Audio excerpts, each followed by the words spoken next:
Hey, what's up guys? I'm Ricardo of Vape and Validate, and today we're going to be talking about our interview with CBS 11 News.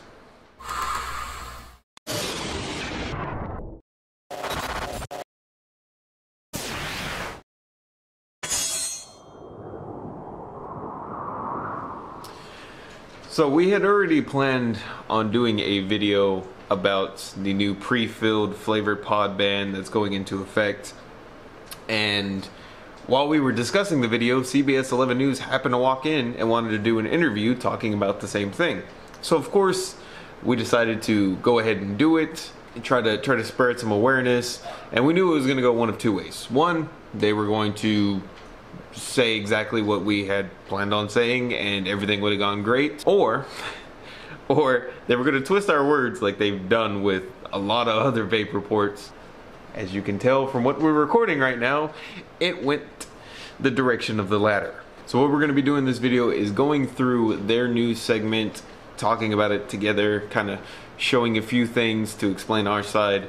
And then we're going to go through the security cam footage that we have from the store, showing the unedited interview. So that way we can actually show both perspectives and do what they said they were going to do. Alright, so this is the news clip that they posted. We're going to go ahead and go through this. Then we'll get to the security camera footage about what we were talking about to the reporters and stuff. So let's get into this, and then as it's going, I'll kind of show you a few things. Big changes to the e-cigarette industry coming to the United States. The plan right now is to reduce the number of teenagers and young adults especially getting hurt. We've got Aaron Jones live for us tonight in Duncanville. So what he's talking about is the new 21 law. So now federally you have to be 21 to buy tobacco products and vaping products. And also what they originally came in for, which was the pre-filled flavored pod ban, which is why they were there in the first place. But like I said, we'll get into that later. And let's talk a little bit about the effect this could have. Well, Doug, at this vape shop here in Duncanville, you can see a sign that's on the door. It says, must be 21 to purchase vapor products. Employees here say they really have no problem with that flavored pod ban because their adult clientele really doesn't like them. And they do believe that they actually appeal to teens, not so much because of the flavor, but because of the cheap price.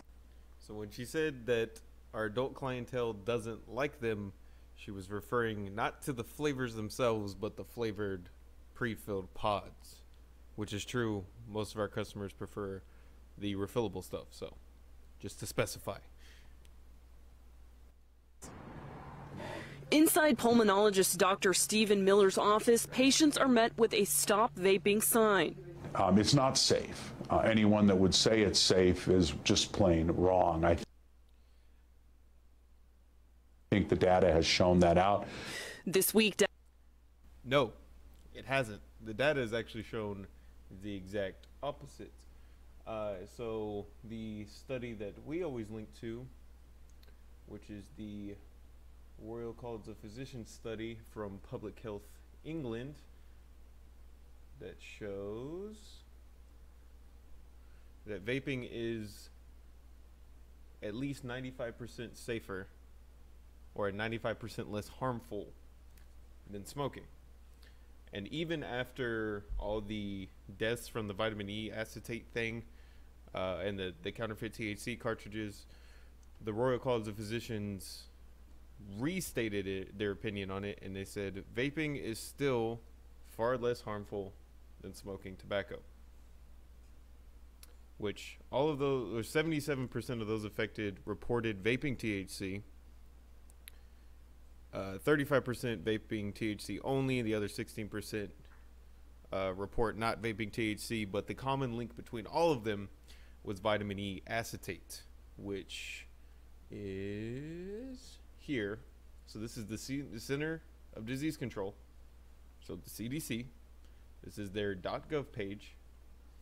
All the lung injuries were linked to vitamin E acetate, right here. Vitamin E acetate is an oil. All e-liquid is water soluble. Therefore, if there was an oil present in a water-soluble liquid, you would see a massive separation between the two. So that's how we know that vaping didn't cause these lung injuries.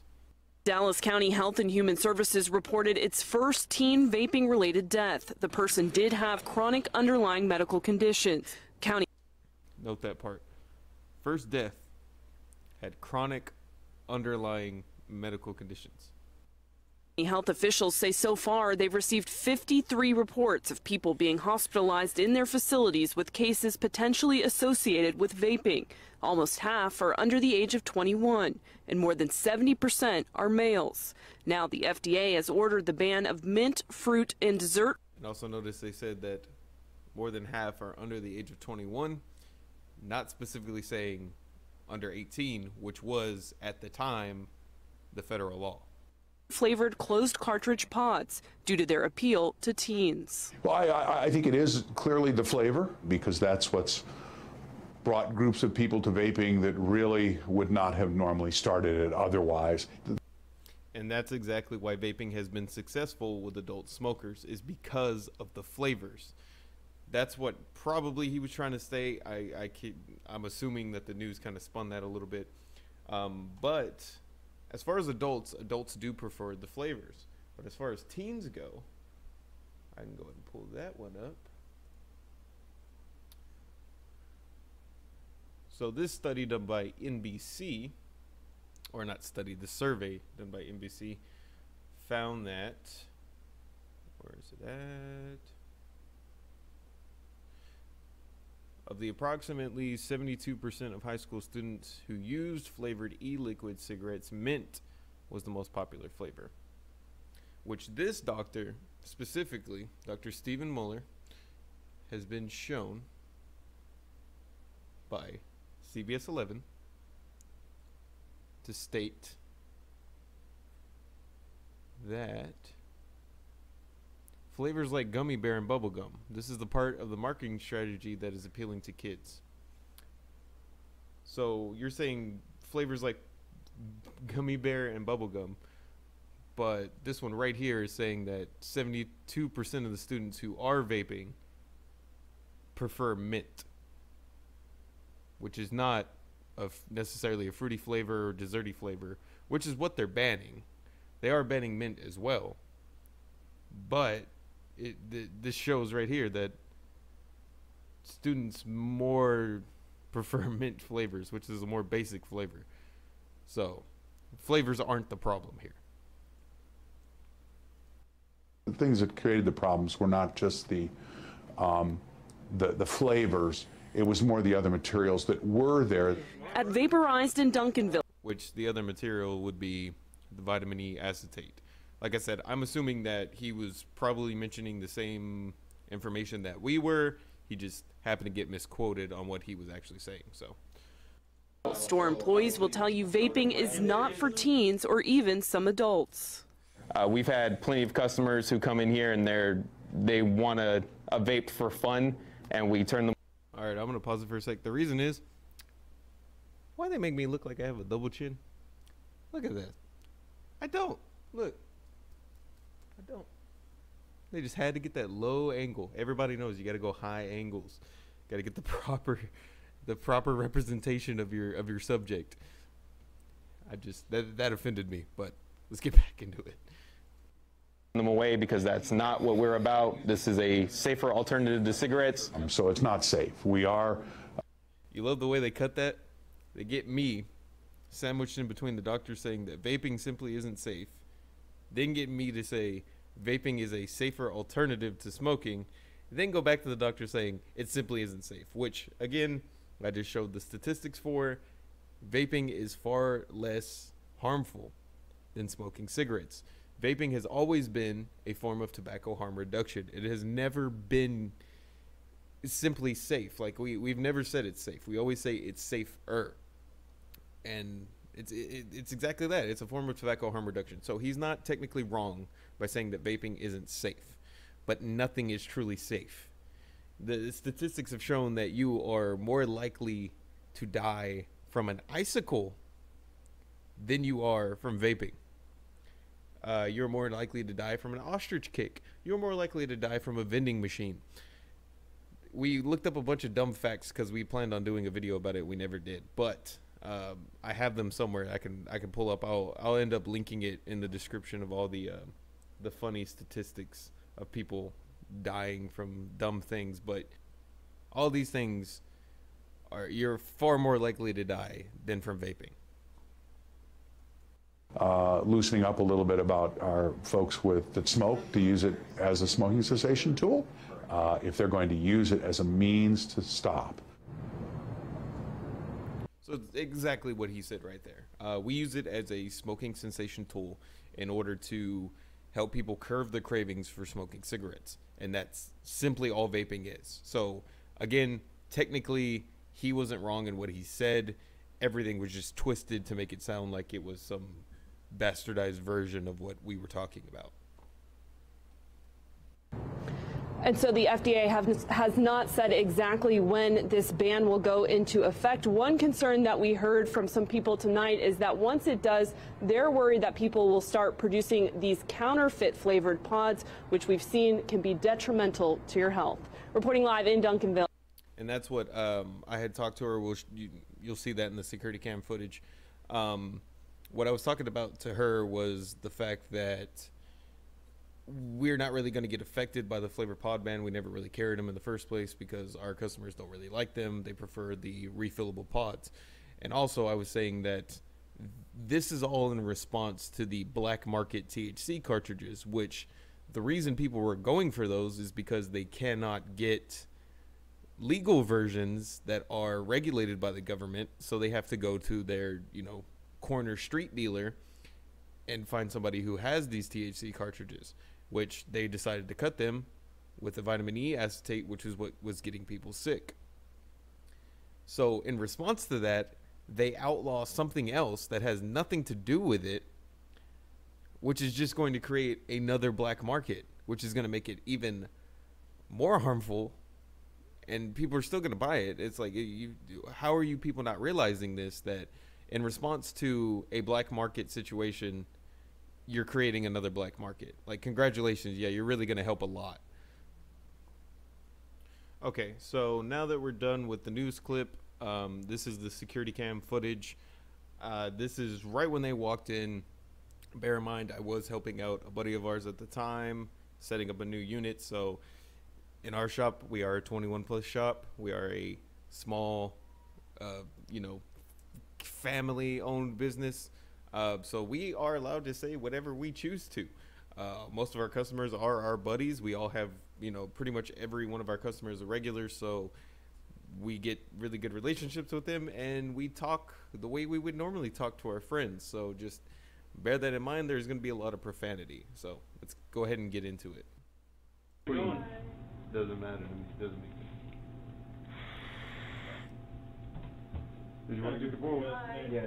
So we have Is kind it of the an lower? on the Lower? left. They're the We're lower for ones, channel the ones 11 we have. news, and we're covering. Did you hear Does what it happened automatically- with the FDA today, saying that they're going So like, to you know how you said ban this on was the flavored lowest pods temperature to Yeah. go? Yeah. and that sort of Like thing? I can't make it lower. Yeah, so we lower. wanted to That reach is out as to low some as of the possible. vape So it's, shops in the area and just So see, with the lower. So she's explaining to Anthony that she's with CBS 11, and they're going to be doing a story covering the new flavored pod ban. So they wanted to get a vape shop's perspective on it, which, as we can see from the news footage, it's not the way they went, but okay. So that's what she's explaining to Anthony right now. Another thing that we were going to talk about, is like a lot of the vape shops, they aren't trying to get minors to go in, That's another thing that we wanted to hit on. What So I was just telling him, I work for Channel 11 News, and we're doing a story today on the FDA coming out and saying that they're going to ban those flavored pods. Yes. And so we wanted to check with some of the vape shops around, and I know a lot of you guys really stress safety and Correct. that sort of thing, and you don't want kids in here and that sort of thing. And so we wanted to talk to you guys just about what your thoughts are on this. And he was saying it doesn't really affect y'all because you don't sell a lot of those pods anyway.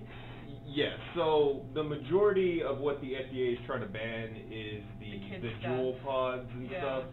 For us, that's not what we're about. We're all about the open pod systems and the open devices. The reason is, for one, we can regulate it a little bit better. Not a lot of gas stations dive into that market, which is the major problem, was gas stations selling it to kids. I mean, and like just somebody down the street, right? Yeah, because that's the biggest thing, was like I was an ex-smoker. I started smoking when I was 12, and it was because the gas station down the street didn't card me.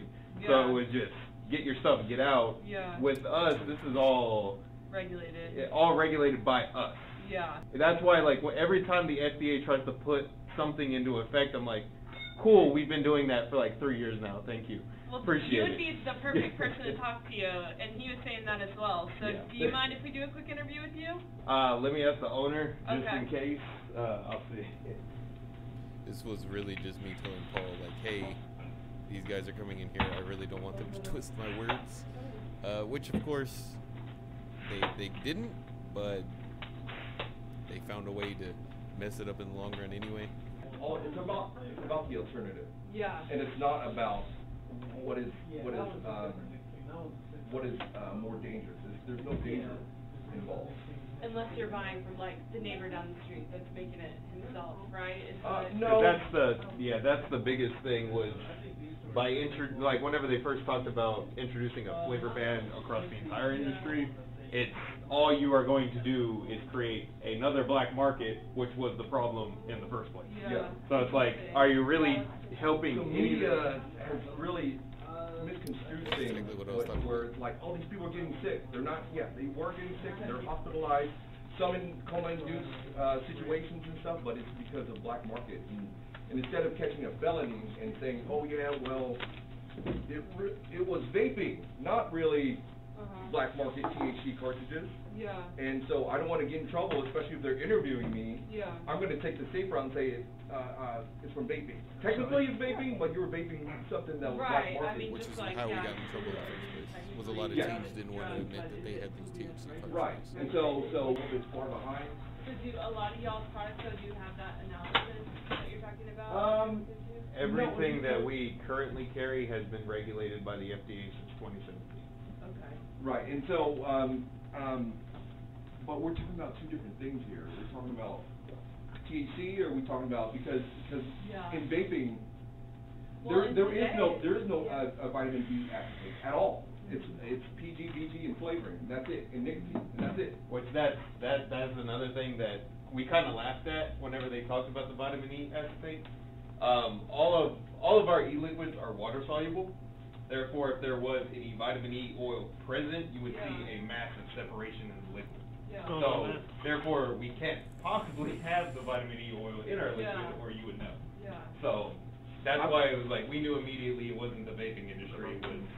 Otherwise, it would have happened in Europe. It would have happened everywhere. It was crazy though, because everybody's like, why now? Why is it happening now? But black market. Because I always said that people were asking the wrong questions. They weren't asking why is it only happening in the United States. Why is it only happening to people who have been vaping for 2 weeks? It was very localized between one state and then the surrounding states. And then what I said there was, I don't know what happened. What I said was, people were asking the wrong questions. Why is it only happening in the United States is what they should be asking. Why, like, we don't make up the majority of the vape market. We make up, I think it was 48% of the vaping market. So why isn't the other 52% getting sick? And it was because, they don't really have the counterfeit THC cartridges like we did. It took Canada months to finally have the first case reported of the THC cartridges. So clearly it took a while to get shipped from the United States to Canada before that could happen. Also, why is it not happening to people who were vaping for, like us, 6+ years, or even like, say like Grim Green, any of the big vape YouTubers who've been vaping for almost 10+ years? Why is it only happening to people who've been vaping for like a month? Like, it didn't make any sense at all. Well, we would love to include y'all in the story because, like you said, a lot of times people don't come to these shops. We thought, we'll come and we'll talk to you guys. And the damage has been done.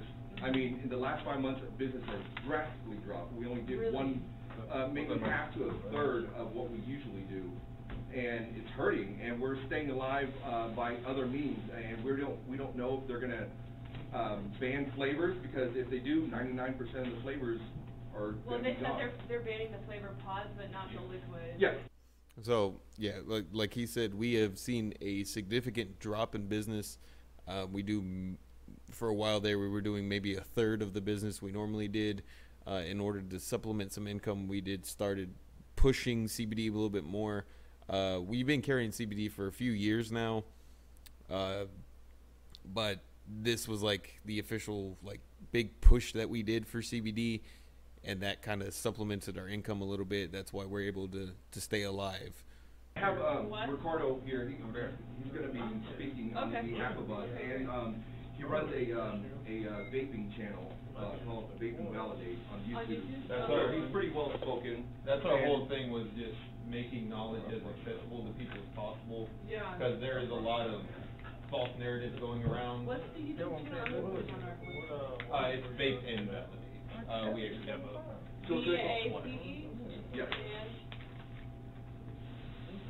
And then it's just informative, informational. So the point of the YouTube channel was a lot of the vape people on YouTube, there's always like the gatekeeping, which is, if you don't know about vaping, don't worry about it. For us, it was why not educate people about it without forcing them to do it, kind of a thing. Yeah. So it was like, just let people know. How long ago did you start it? Maybe 6 months ago. Yeah, we're kind of as a response to everything going on? Correct. Yeah, because I've been thinking about doing it for years, but this was finally like the last straw where I was like, all right, this is getting ridiculous, and we need somebody to speak out for us. But so that's, yeah, like I said, our biggest thing is just trying to kind of demystify it a little bit, just make it to where people can understand it without freaking out about it. Because this is a new industry. Everything about vaping, well, I say it's a new industry, it's been around for over a decade, but it has that everything sounds too good to be true, but it's not, kind of a thing, where it's like, it's safer, it's cheaper, it doesn't taste like garbage, and there's no backlash on it. It's just, it's legitimately a safer alternative. So we ever try to be the safer alternative. And he just did, he went back there and grabbed me, and I was like, well, why don't you do it? And he's like, well, I would do it, and he would love to do it as long as our word gets out. Yeah. And it's not me just kind of messing up some words. Well, I definitely just want to get both sides. You know, Okay. we have the FDA side. Okay. We spoke to a pulmonologist as well. But I wanted to give y'all an opportunity to go against what they're saying and get your side. You know what I mean? That way people can... You hear what she's saying there? She wanted to get our side, go against what they were saying, which they didn't show at all. This is awesome, though. No, I've seen a couple people in the last few months on camera. There was one lady, she has a vape and a CBD store, and she did an interview with Channel 5, and that's actually why I was like, you know, we should hear from these people. So she was explaining that the reason she wanted to do an interview with us was because of what Channel 5 has been doing. Channel 5 has been showing both sides of the story, and they've been very positive towards vaping from the stories that I've seen. And it's not because of they're getting paid off. It's because of the fact that they're actually listening to both sides of the story, and they're like, holy shit, vaping is a safer alternative. They're not out here to kill a bunch of people. Crazy. If we could just get your name and the spelling and how you want to be titled. Your title here. Yeah, my name is Ricardo. R-I-C-A-R-D-O. Then I'm on my third one. I'm the general manager. So this is the actual interview part. Obviously we have a couple customers, so it's going to be very difficult to hear this audio. On the pods, these flavored pods. You guys don't even really sell this here, right? No, we don't. The main companies who manufacture the pre-filled flavored pods are tobacco companies. The big one, Juul. The major stockholder in Juul is Marlboro. We have had our experiences with big tobacco. So, okay, in this part, I just want to clarify a few things. So I kind of I was very nervous during this interview, mainly because I was trying to watch my words to make sure they couldn't twist them. So there's a few things I misstated.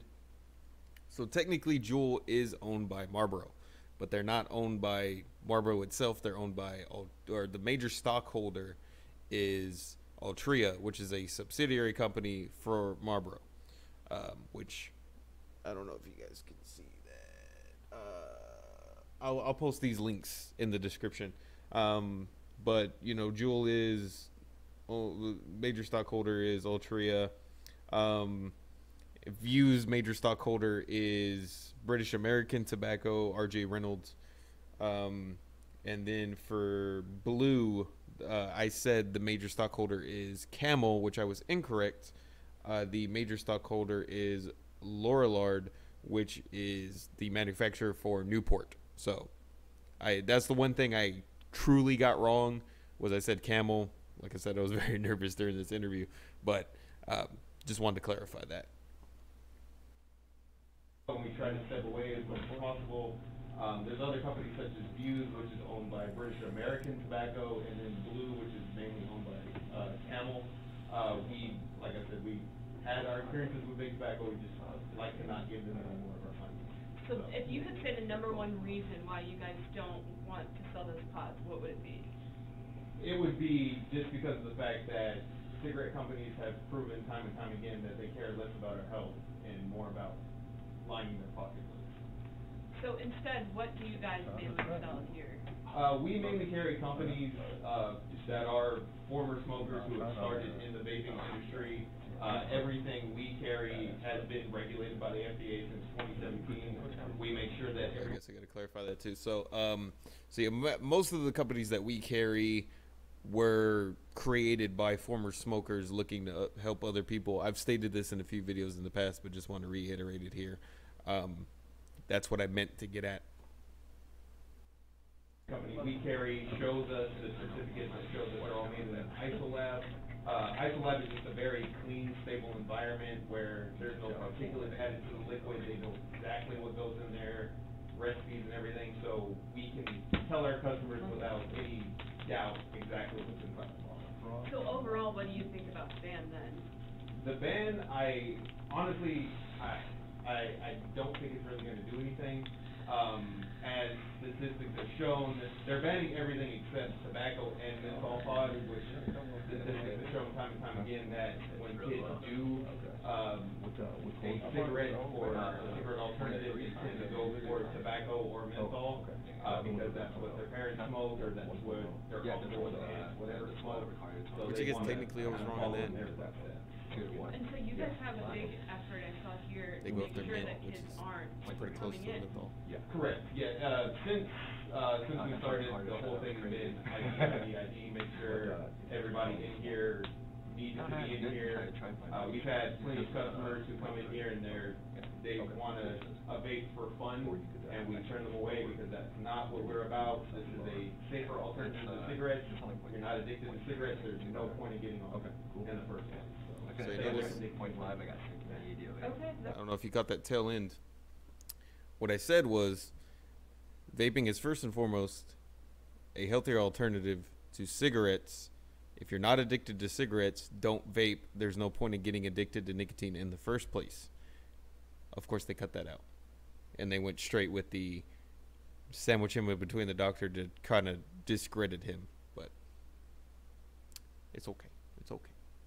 really interesting. And so, if you want to tell us a little bit about your YouTube channel, why you created it and what you do.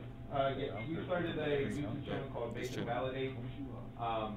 The name suggests exactly what we try to do, validate our reasons for vaping, explain as much as possible in layman's terms to people to help them understand our industry instead of trying to cast it aside. We just want to demystify it and show people that we're here, we're not meant to be scary, we just want to legitimately help people. And how many customers would you say that you have? Currently, we mainly go off of regulars. I'd say we have anywhere between 500 to 600 regulars. We do pretty good for ourselves. any reports of them ever getting sick? Not a single customer we've had. We have had some people from other shops that have come in. Mainly it was, you know, people buying house liquid, which tends to be what the shop manufactures themselves, and that can be a little sketchy. But as far as like premium companies, which is what we mainly sell, we've never heard of an issue. And given everything that we've seen from the FDA and the reports that have come out and everything, has it hurt your business at all? It has hurt our business dramatically. We had a lot of people call and ask us if they were going to die. We had several people come in here and tell us we were the scum of the earth because we were killing people. And it had nothing to do with us in the first place, but we tried to, again. So that actually happened. It was like a week after they were doing the rounds of news reports about everybody dying. One day we had, I think it was 17 customers. Only 8 of them came in, or we had 17 people that walked in the store. 8 of them came in to buy something. 9 of them came in to talk shit to me specifically. I really wish I had saved that footage, but that actually happened. And then that entire following week, it was like at least once or twice a day, we had people coming in. Hey, you know that's going to kill you, right? There was even a point where a 7-year-old cracked our door right here, stood right in that doorway, and told us, hey, you know that's going to kill you, right? Of course, we told him, get out. You're not old enough to even be in here. But it was like, we're getting verbally attacked by 7-year-olds, man. This is getting a little rough. Educate people if they actually came in or they would listen to us on the phone. We explained everything that we had knowledge of to help them understand what was actually happening. What's your general take of the attack right now on people who vape and people who sell products? We kind of expected it. Every year we have a big vape scare. This year's was our entire industry might dissolve. Typically, it can all be traced back to one thing or another, but usually it's always money. I think the biggest problem right now is the government can't find a way to successfully tax us, so they're trying a lot to pull us away from the industry. Obviously, the majority of states make money from the MSA, the Master Settlement Agreement. They get it cut directly from big tobacco sales every year.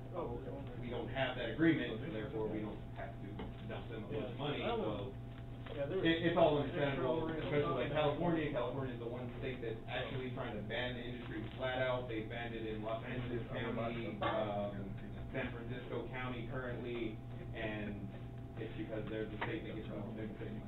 So it's not a conspiracy theory. It's very true. You can look it up. I'm not going to pull up the statistics for it. Grim Green did a great video on it. I'll link to that in the description.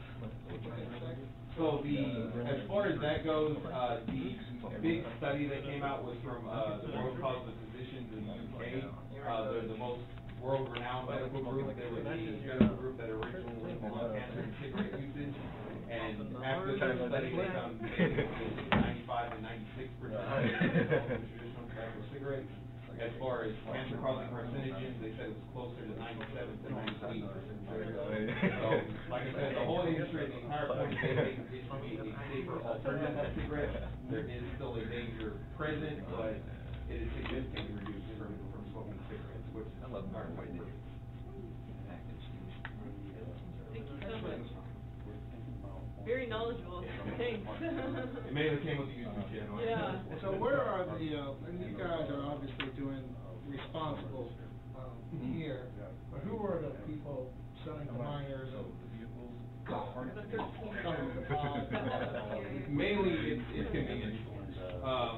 Because like I said, when I started smoking, it was because the gas station down the street, they use card, and if gas stations have proven time and time again that they suck at carding. 7-Eleven actually has a great implementation now. Any vapor product that gets sold, they have to scan an ID, which I think is awesome, but for some reason they're not doing it for tobacco, which I find absolutely ridiculous. I think we should be doing it for both. Okay, so I'll just reiterate that. So I was saying that, gas stations suck at carding, which we've again talked about in a previous video. But 7-Eleven has a great new implementation. Every vapor product sold, you have to scan an ID. We have a customer who works at 7-Eleven, and he kind of explained this to us, but he did say that they're doing it for vaping products, but they're not doing it for tobacco products. I don't know if that's still the case, but from last I talked to him, he said that they were doing it for vapor products and not doing it for tobacco products, which honestly, I think I think that's awesome. I think every convenience store should have to do that. You have to scan an ID and verify that they're, you know, of legal age in order to buy something. Because clearly they're not that good at looking at IDs, so doing that would help out a lot. So I think that's awesome. I think every convenience store should have to do that. Because that was the thing was with vaping, the mods are expensive. They're kind of meant to be expensive. Yeah. The whole point of vaping is it is cheaper in the long run. So you pay that initial cost, and then as you keep going, keep using the same unit, it becomes cheaper down the road. Which also kept kids, because like the cheapest normal unit we carry is around $50. On average, they're around $80 to $100. I didn't realize they were so expensive. So, I mean, it's not expensive like cigarettes. yeah. You like a cigarette. Yeah, because on average, it's about 85% safer than smoking cigarettes, 85% cheaper than smoking cigarettes. So in the long run, you're saving a lot of money, but that initial cost, obviously, a kid. So what I was saying was, again, sorry, the audio is a little bad, but this is all I had. So what I was saying was, the biggest thing with vaping used to be the price of entry. So you would pay that $80 to $100, maybe $60 for like a little starter kit and stuff. It was significantly more of an investment, which with those, yeah, it sucks the initial cost, but if you keep going with it, you end up saving about 85% of what you would spend on cigarettes.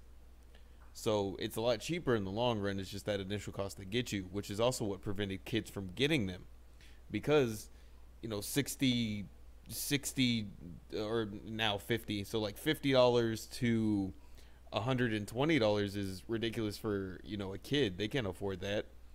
$20 for a Juul sounds a hell of a lot better. That's allowance money. You just let me sweep up around the house and vacuum a few floors, and boom, I have $20. I can go buy a Juul. And then all of a sudden they become addicted. That's why, like, that was the problem with these units, or the disposable units in general, is the fact that they're so cheap and they end up costing more in the long run, which we did a price breakdown. That'll be another video that we post pretty soon, talking about the differences between refillable pods and pre-filled pods. Is the significant price reduction between the two.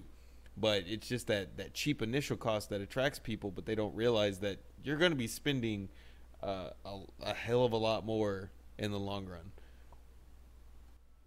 You can't really afford an $80 unit. Yeah, I worked with one of our ex-convicts all the time. Yeah. He's got Do you like the menthol on the Because those, like, that's why I really liked them, was at the time, it was almost impossible for a kid to get. It was, they didn't have the money. If they walked into the shop, they were going to get carded, and they got kicked out. But now you have the Juuls, which are at gas stations, they're $20, and those end up being a lot more expensive for people in the long run, but they're significantly cheaper for a kid. So we found some school districts that are doing the classes, and that's what they said it's and the pods are cheap. And also the form factor, a lot of people are saying that it looks like a flash drive, so it was 80, which that's a bit ridiculous. I've never seen a flash drive that's this long, but the smallest vaporizer we've ever carried was this big, which obviously is significantly larger than a USB. So what I was telling her was, like, another reason kids were attracted to the Juul was because of the form factor. A lot of teachers were ignorant and were saying that it looked like a USB. I've never seen, so like this is a disposable Pod King unit, and this is about the same form factor as a Juul. Now this is like a really large USB or SD card adapter to USB. So this is kind of about what a flash drive would be. You're telling me that this looks like a flash drive? I've never seen a flash drive this long. Why would it be that long? Even the Juul, it was the same thing. It's like it was about the same length as this. So you're telling me that you thought that was a flash drive? That would have immediately caught my attention. So I'm just saying, I don't think that argument is very valid. That's about all the useful footage. There is a second part to this, but I've already gone through it. There's nothing really important going on in there. And then this is just me kind of reiterating the whole Altria owning Juul thing. But yeah, that's pretty much it. I just wanted to show you guys that, you know, this is what the media does to us. I do truly feel that the reporter Erin Jones was trying to help us out. I do feel like she was trying to get our perspective on it, especially the way that she intros this clip. I'll go ahead and just play that again. Products. Employees here say they really have no problem with that flavored pod ban because their adult clientele really doesn't like them, and they do believe that they actually appeal to teens, not so much because of the flavor, but because of the cheap price. So why intro it saying that, you know, saying that we said that teens aren't interested necessarily because of the flavors, but because of the cheap price? And then in nowhere during this entire news segment do they even mention that. So I truly feel like she got, you know, they went around her back too and kind of just cut the footage, which they came into the shop around 7, which we can actually figure out from that camera footage. But it was around 7 that they showed up, and they were there until 10. Like, this was actually live. They were sitting in front of the shop editing the entire time. So you're telling me that they spent, you know, an hour in our store talking to us and then another hour and a half editing just to show 15 seconds of what I said? It makes no sense at all. Which actually, let me figure out exactly how long my interview was in there. So that Pod King footage was from us, but so I guess technically that was us too. Okay, so around that were there. At Vaporized in Duncanville, store employees will tell you vaping is not for teens or even some adults. We've had plenty of customers who come in here and they want a vape for fun, and we turn them away because that's not what we're about. This is a safer alternative to cigarettes. So it's not safe. We are from 141 to 201. So they literally showed 20 seconds of footage of us the entire thing. So I highly doubt that they would have wasted their time recording us if they thought only 20 seconds of our footage would show up. So honestly, I think it was the newsroom. I think it was, like, you know, the final editors who decided which way they were going to go with the story, and they went in the, hey, let's, you know, kind of bastardize the vaping industry a little bit, which a lot of people are asking, why did they come to us? If you look up vape shop in Dallas, Texas.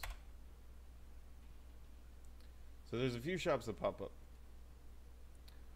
All of them 4.6, 4.8, 4.1, 4.9, 4.6, 4.9, 4.8, 4.6, 4.1, 4.7, 4.9, and you can keep scrolling. Going through all these different vape shops, right? All 4.9, like the highest reviews is 4.9. Now you go to Vaporized.